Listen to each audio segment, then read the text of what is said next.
Inanunsyo ni Police Lieutenant General Jose Melencio Nartates Jr., Acting Chief PNP na kasalukuyang isinasagawa ang processing para sa 2025 tuition quota.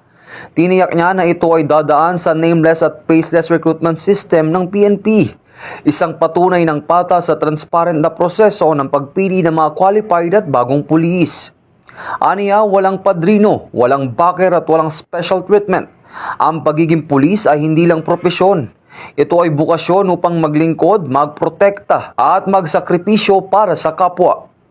Dagdag pa niya, ang oportunidad at pagpasok sa PNP ay hindi nakukuha sa koneksyon. Panatilihin natin ang integridad at katarungan sa bawat proseso ng recruitment.